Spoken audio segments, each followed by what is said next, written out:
morning all of student. Welcome to Ganga Devi Academy School Markala. I read in SST 8th class. आज मैं आपको 8वीं class के SST का chapter women casted and reform, महिलाएं, जातियाँ और उनके समाज सुधार, उनके बारे में बता रही हूँ कि जो पहले अपने समाज में काफ़ी सारी परंपराएं, ट्रेडिशनल जो होते हैं परंपराएं होती हैं वो चली आ रही थी, जैसे सती प्रथा, बाल विवाह, चाइल्ड मैरिड। जो बुराइयां थी अपने में समाज सुधार के लिए कई जो सुधारक थे अपने सामने आए थे, उनके बारे में आपको डिटेल से बताऊंगी। यह है रिफॉर्म यानी समाज सुधार, फाउंडेड बाई कौन थे? पहला है अपना ब्रह्मा समाज। ब्रह्मा समाज के फाउंडेड थे राजा राम मोहन राय। राजा राम मोहन राय पहले समाज सुधारक थे जिन्होंने महिलाओं के उत्थान के लिए काफ़ी सारे अच्छे कार्य किए थे। उन्होंने ब्रह्मा समाज की स्थापना की थी 1828 में। तो ब्रह्मा समाज was one of the most influence religion movement in India and made scientifical component of the making modern India. आधुनिक भारत में जो राजा राम मोहन राय थे उन्होंने समाज सुधार के लिए अत्यधिक महत्वपूर्ण कार्य किया। It is the start and Kolkata on 20 August 1828 by Raja Ram Mohan Roy and dependent Rabindranath Tagore. और उन्होंने 20 अगस्त 1828 में सबसे पहले कहाँ पर? कोलकाता में। कहाँ पर? कोलकाता में। उन्होंने 20 अगस्त 1828 को ब्रह्मा समाज की स्थापना की। उनके साथ रविन्द्रनाथ टैगोर भी शामिल थे। In all field of social reforms, उन्होंने समाज के क्षेत्र में include in abolition of the caste system, जाति प्रथा के रूप में system women and improvement the education system and Brahma समाज रिफ्लेंस इन ऑफ द बंगाल रिलीजन्स। यानी कि उन्होंने जो ब्रह्मा समाज के संस्थापक थे राजा राम मोहन राय, उन्होंने 20 अगस्त 1828 में कोलकाता के अंदर ब्रह्मा समाज की स्थापना की।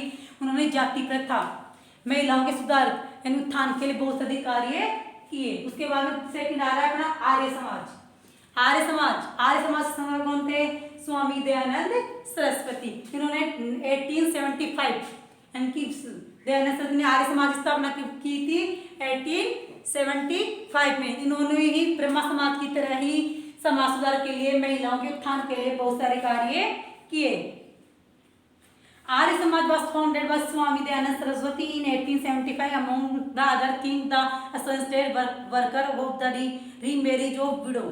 सबसे इम्पोर्टेंट कार्य में क्या था? Remarriage of window. मतलब जो रीमैरिज यानी पुनर्विवाह है, महिला पुनर्विवाह है, यानी कि महिलाओं के दोबारा विवाह के लिए सबसे ज्यादा समाज सुधार किया था। यानी पहले महिलाओं की एक बार शादी के बाद दोबारा मैरिड नहीं होती थी। तो आर्य समाज के संस्थापक कौन थे? स्वामी दयानंद सरस्वती ने रीमैरिज विडो यानी कि विधवा पुनर्विवाह के लिए काफी सारे कार्य किए।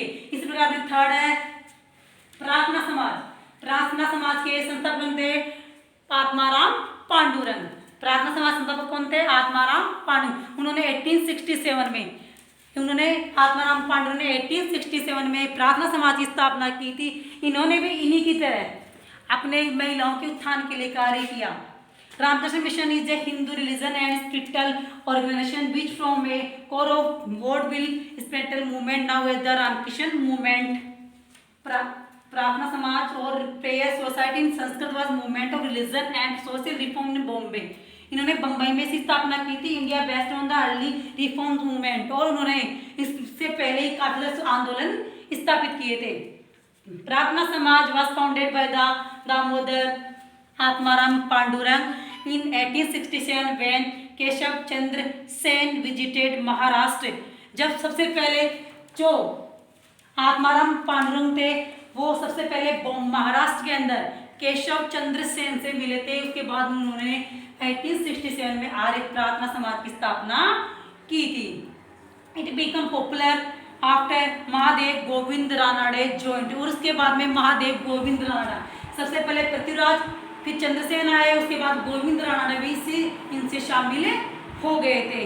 This ascended worker of the abundant of the caste system. उन्होंने जाति प्रथा, अनटचेबिलिटी, छुआछूत, विडो रीमैरिज, विधवा पुनर्विवाह, हिंदू मुस्लिम यूनिटी, हिंदू और मुसलमानों के बीच में जो भेदभाव है, and speed of modern education, और आधुनिक शिक्षा को बहुत अधिक महत्व दिया। यानी कि प्रार्थना समाज के आत्माराम पांडुरंग थे। उन्होंने चंद्र केशव चंद्र सेन शामिल हुए थे, और उसके बाद में कौन शामिल हुए थे, कश्यप चंद्र सेन और गोविंद राणा, इन तीनों ने मिलकर सबसे अच्छे कार्य किए थे। जाति प्रथा, मैरिड रीमैरिड वुमेन यानी कि पुनर्विवाह है, छुआछूत एंड टचेबिलिटी, छुआछूत एंड मॉडर्न एजुकेशन, आधुनिक शिक्षा के बारे में बहुत अधिक जोर दिया था। तो इसी प्रकार अपने छोटे हैं रामकृष्ण मिशन।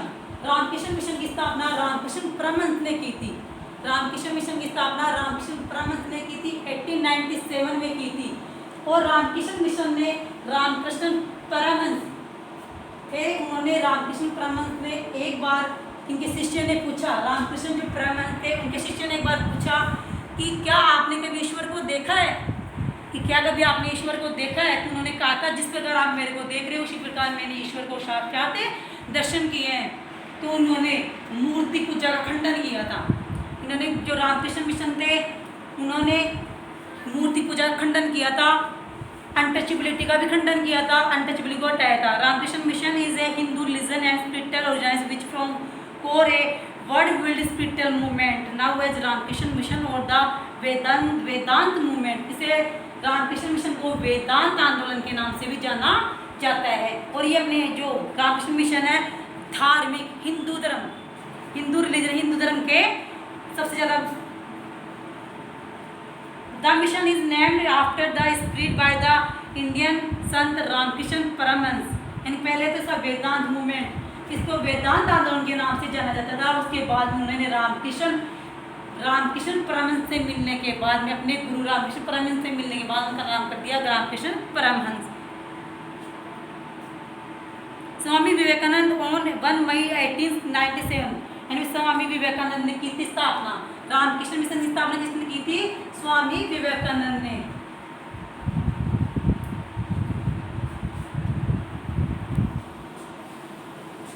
रामकृष्ण मिशन है उसकी स्थापना की थी स्वामी विवेकानंद ने की थी, 1897 में की थी।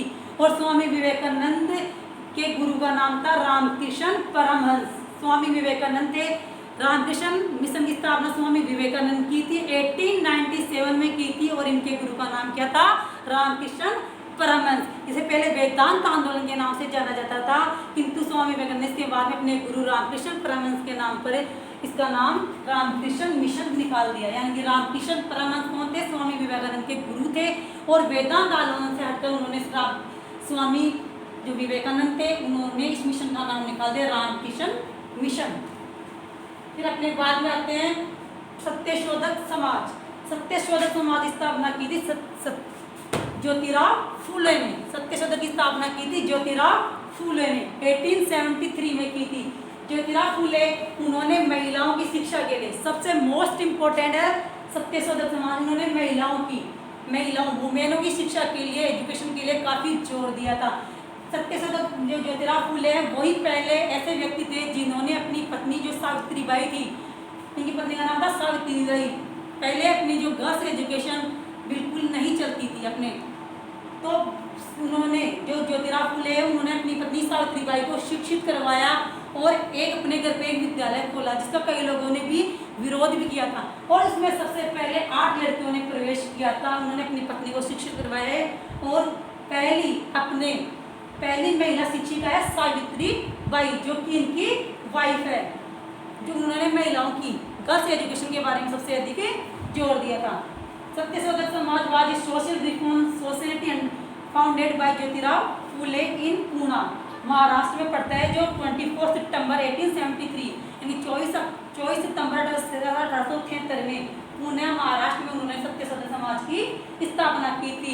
In mission education and increase social right and political access for ancient group. उन्होंने सबसे ज़्यादा इस मिशन के अंदर एजुकेशन शिक्षा को और इंक्रीज सोशल राइट और समाज के अधिकारों को में सबसे ज़्यादा वृद्धि की थी। सबसे ज़्यादा इंक्रीज किया उन्होंने सोशल राइट्स को, अधिकारों को।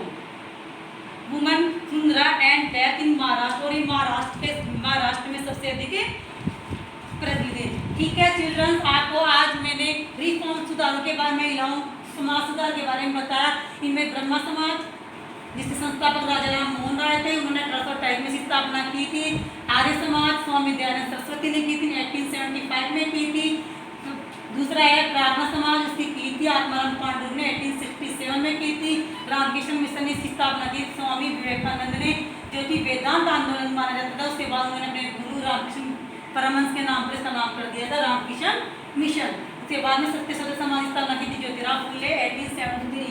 तो सभी बच्चों से निवेदन है कि इस जो चार्ट है उसको अच्छे से समझ के, उतार के और लर्न करें। ठीक, ओके।